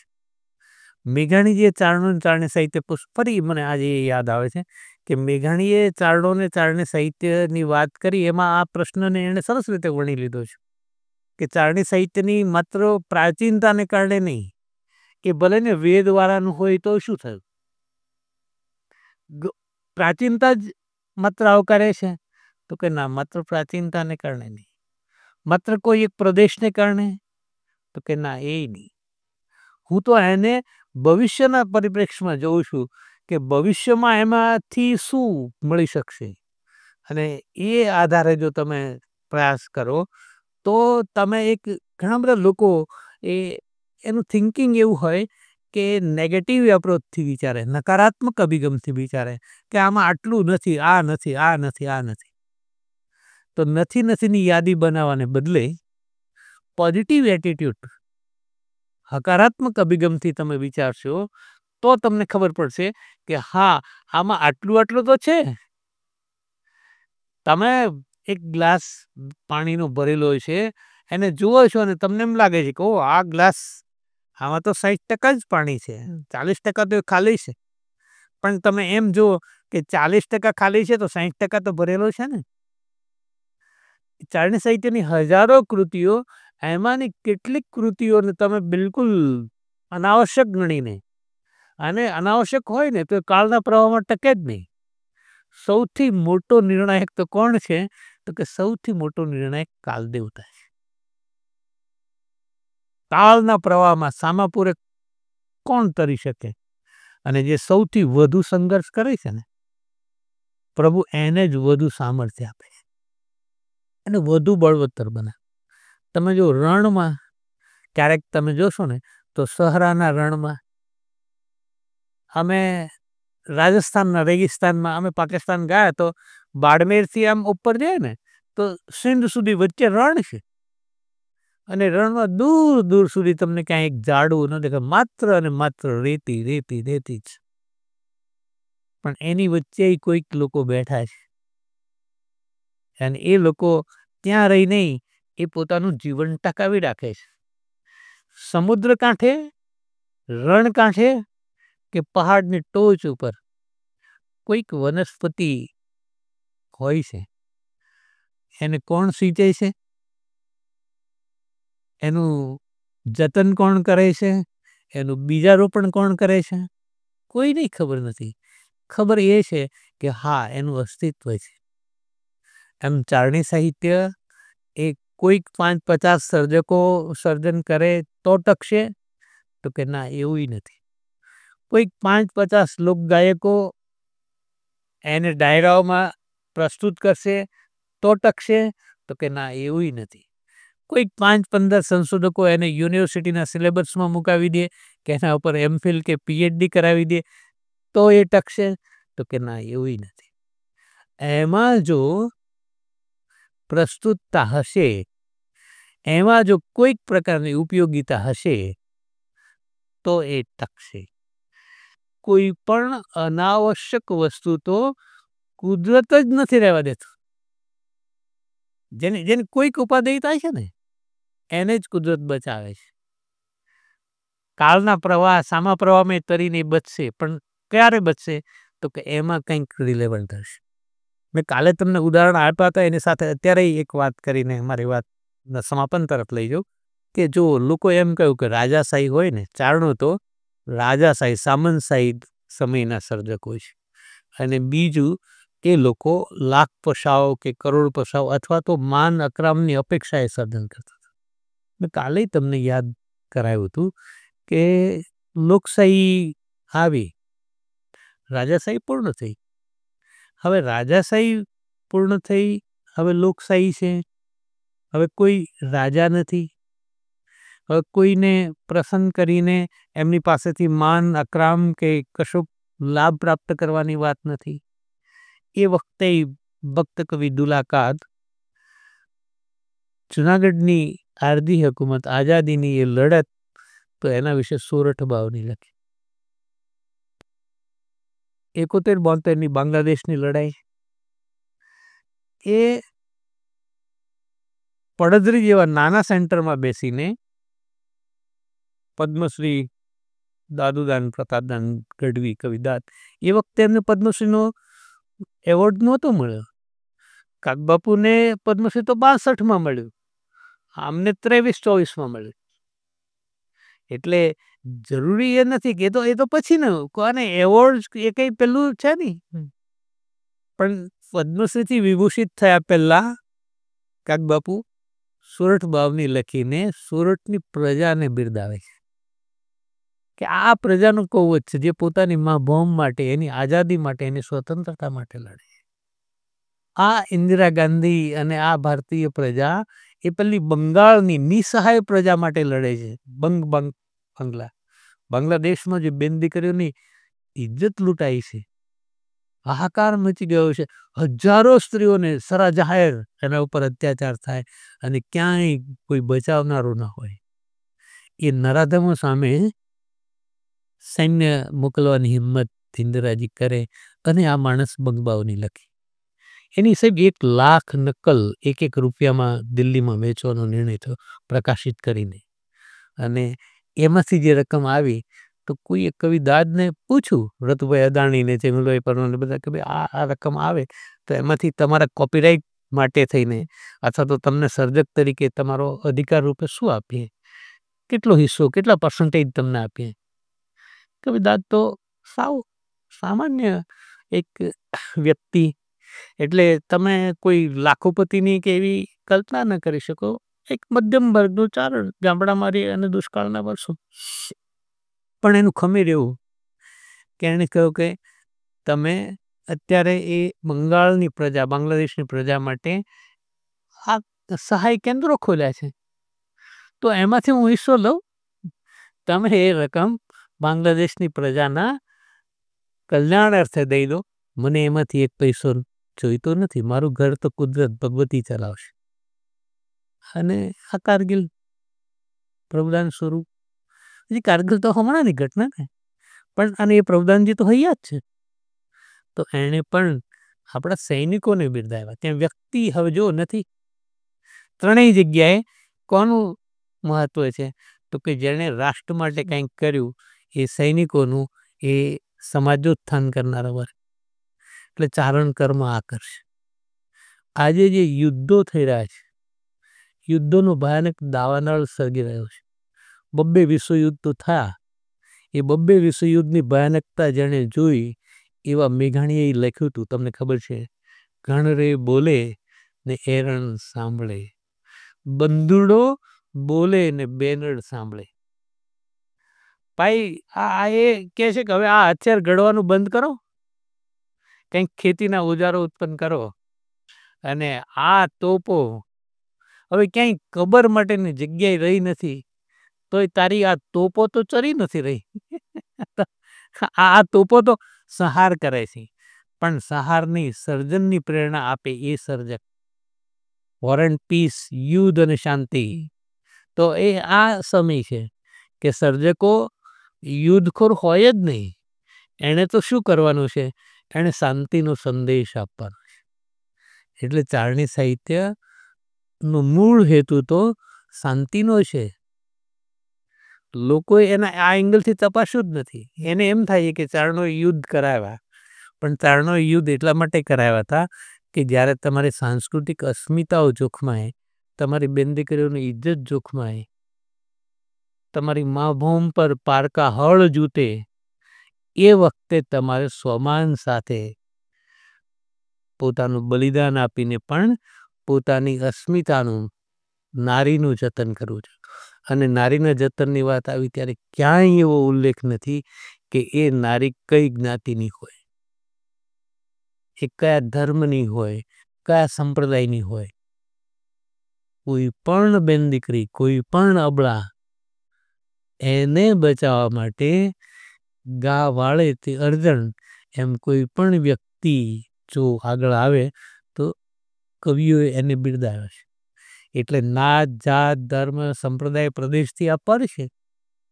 યુદ્ધોને રોકવાની વાત, કારણ કે તમારે કરવું છે, ખુમારી જાળવવી છે, તમારું સ્વમાન જાળવવું છે, પણ સ્વમાન એ તો ભોગ માગે, બલિદાન માગે. એટલે તમારે ખુમારી જાળવવી હોય ને તો ખુવાર થવાની તૈયારી પહેલી રાખવી પડે. એટલે એ માનસ ક્રિએટ કરવાનું કામ, એ પ્રકારનું માનસ તૈયાર કરવાનું કામ એ કરશે. એને આજે એ બહુ જ જરૂરી છે, કારણ કે આજે તમે જુઓ ને નાનકડી વાતમાં કેટલી હિંસાઓ થઈ રહી છે. આજે આપણે રેકોર્ડિંગ માટે બેઠા છીએ ત્યારે તમે જુઓ કે છેલ્લા 10 દિવસમાં સ્કૂલોમાં, કોલેજમાં બાળકો, અથવા તો છેલ્લા થોડાક સમયનું તમે જોશો ન્યૂઝપેપર્સ, ચેનલો, તો કેટલી બધી હિંસા થઈ રહી છે. અને આ યુવાનો કરી રહ્યા છે. એ યુવા માનસ વિકૃતિ તરફ વળી રહ્યું છે. એને પાછું પહેલા તરફ કોણ વાળશે? એ પ્રેમની ગંગા વહાવાની વાત નથી. આ તો હિંસાની વાત, બળજબરીથી સત્તા, સંપત્તિ અને સૌંદર્ય એને જૂટવી લેવાની રાક્ષસી વૃત્તિ ધીમે ધીમે ધીમે ધીમે આગળ આવી રહી છે. એ રાક્ષસી વૃત્તિ સામે ચેલેન્જ કરવાનું કામ કોણ કરશે? તો કે આ ચારણી સાહિત્યથી પ્રેરિત સમાજ કરી શકશે. એ એને પ્રેરશે તો એ ઉપયોગી છે. બીજું, આપણી અતીતમાં ભાષાઓ કેવી હતી? ભાષા વૈજ્ઞાનિકો જ્યારે કામ કરશે ત્યારે એને 200, 500, 1000 વર્ષ પહેલાની ભાષાના પ્રમાણો શોધવા હશે. તમને યાદ આવે પાટણ, હેમચંદ્રાચાર્ય સૂરી, પાટણપતિ સિદ્ધરાજ જયસિંહ, એણે વ્યાકરણ, એને શ્રીધમને કહ્યું કે આ સંસ્કૃત જેટલું ગુજરાતીને મહત્વ ક્યારે મળે? તો કે એના માટે તો સૈદ્ધાંતિક વ્યાકરણો રચવા જોઈએ. તે ગ્રંથો ક્યાં મળે? તો કે તો માળવામાં છે. એટલે ઉજ્જૈનને માળવા પર એમણે આક્રમણ કર્યું, સંપત્તિ માટે નહીં હોય, ત્યાંના સૈદ્ધાંતિક ગ્રંથો મેળવવા માટે. અને એ મેળવીને એમણે સિદ્ધહેમનું વ્યાકરણ તૈયાર કર્યું. પણ એ સિદ્ધહેમના વ્યાકરણમાંથી, સિદ્ધહેમ એકત્ર કરેલા દુહાઓમાંથી એણે ઉદાહરણ માટે જે દુહાઓ આપ્યા ને એ કયા છે? તો કે એ તો કંઠોપકંઠ વહેતા ચારણી પરંપરાના દુહાઓ છે. કેકા શાસ્ત્રી એક જગ્યાએ નોંધ્યું છે કે ગુજરાતી ભાષાનું પારણું ચારણોની જીભે ઝૂલ્યું છે. એટલે ગુજરાતી ભાષાનો આરંભની વાત તમે કરશો ને તોય તમને ઉપયોગમાં શું આવશે? તો કે ચારણી સાહિત્ય. એટલે તમારે ભાષાનો ઇતિહાસ લખવો હશે, બોલીનો ઇતિહાસ લખવો હશે, ગુજરાતનો કે ભારતનો સાંસ્કૃતિક ઇતિહાસ લખવો હશે. તો સાંસ્કૃતિક ઇતિહાસ લખવો હશે તો પણ તમને આ લોકોએ જે સંસ્કૃતિના અલગ અલગ મોતીઓ પરોવી રાખ્યા છે ને એ ખપમાં લાગશે. કારણ કે પહેલા એ લોકોએ તો કોની વાત કરી હશે? તો કે એક્સ રાજ્ય સત્તા ઉપર આવ્યા. હા, આમ અત્યારે તમે જુઓ ને તો કે તમે એક વડાપ્રધાન શ્રી ચેમ્બરમાં કે મુખ્યમંત્રીની ચેમ્બરમાં જુઓ તો એની ડેટ્સ હશે. નંબર 1 100 ડેટથી 100, નંબર 2 આ તારીખ આ, અને એમ એનો ઇતિહાસ. એમ રાજાશાહીમાં એ તમને રાજાઓને ત્યાં એ મળશે, પણ આપણે માત્ર ચારણી સાહિત્યમાં રાજા મહારાજાઓનો ઇતિહાસ નથી રાખ્યો. અહીંયા તો ચેતકનો ઇતિહાસ છે. તમે ઉદયપુર જાઓ ને તો ચેતક સર્કલ છે, ચેતકનું સ્ટેચ્યુ પણ તમે જોયું છે. એમ એ ચેતકની ભૂમિ, અને એ ચેતક, તો એ ચેતક નહીં આપણે બિરદાયો છે, હે ને? સારો હાથી હોય તો એને બિરદાયો છે. તો આ વસ્તુ છે કે તમારી પાસે 500-1000 વર્ષ પહેલાની સાંસ્કૃતિક વિરાસતની વાત જોતી હશે, એ સમયના ખાનપાન, પહેરવેશ, રીત રિવાજની વાત જોતી હશે, એ સમયના દાનવીરોની વાત જોતી હશે, એ સમયની સિલવંતી નારીઓની વાત જોતી હશે. કારણ કે છેવટે તો દરેકને પોતાનો રૂટ્સ, મારા કુળમાં કોણ એવું થયું?